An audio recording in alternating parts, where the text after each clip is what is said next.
ଚିହ୍ନିଛୁ ଚିହ୍ନିନ ରୁହ ରୁହ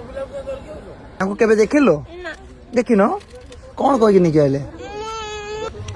ଛୁଆଟାକୁ ଆଣିଛି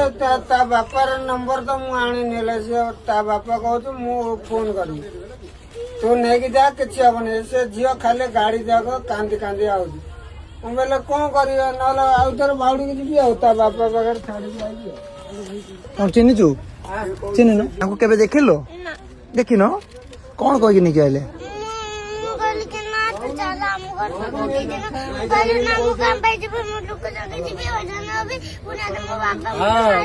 ଉଠେଇକି ନାହିଁ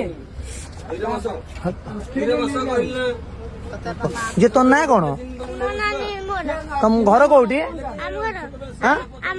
ହଁ ସେ କହିଲେ ପା ରହିବା ପାଇଁ ଆସନ୍ତୁ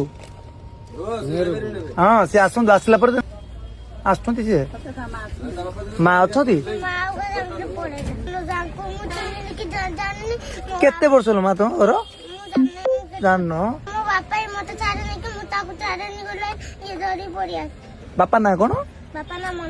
ମନୋଜ କୋଉଠି କାମ କରନ୍ତି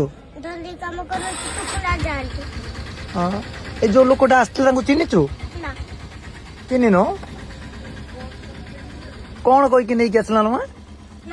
କଣ କହିକି ସେ ତମକୁ ନେଇକି ଆସିଲା ଏ ବସ ର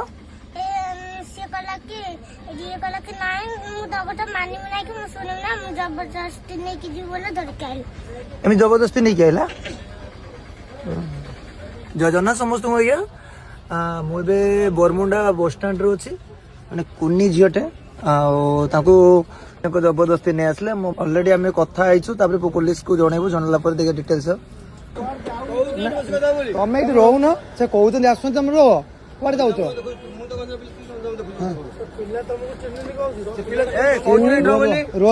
ଆଜ୍ଞା ଦେଖିଲେ ତ ବରମୁଣ୍ଡା ବସଷ୍ଟାଣ୍ଡରେ ଛୋଟ ପିଲାଟିକୁ ଜଣେ ଅଜଣା ବ୍ୟକ୍ତି ନେଇ ଯାଉଥିଲା ଆଉ ସେ ପିଲାକୁ ଆମେ ପଚାରିଥିଲୁ ଆକୁ ଚିହ୍ନିଛୁ ସେ କହିଲେ ନା ମୁଁ ଚିହ୍ନି ନାହିଁ ଆମର ଏତିକି ଅନୁରୋଧ ଆଜ୍ଞା ଆପଣମାନଙ୍କ ପିଲା ପ୍ରତି ଟିକେ ଧ୍ୟାନ ଦିଅନ୍ତୁ ଆଉ ପୋଲିସରେ ଆମେ ଜଣେଇଥିଲୁ ପୋଲିସ ସାର୍ ଆସି ପିଲାକୁ ବି ରେସ୍କ୍ୟୁ କରିଛନ୍ତି ସୀତାରାମ ସମସ୍ତେ ଭଲ ରୁହନ୍ତୁ ଜୟ ଜଗନ୍ନାଥ ଭିଡିଓଟି ନିହାତି ସେୟାର କରିବେ ହୁଏତ ଆପଣମାନଙ୍କ ଗୋଟେ ସେୟାର ଦ୍ୱାରା ବାକି ଲୋକ ସତର୍କ ହେଇଯିବେ।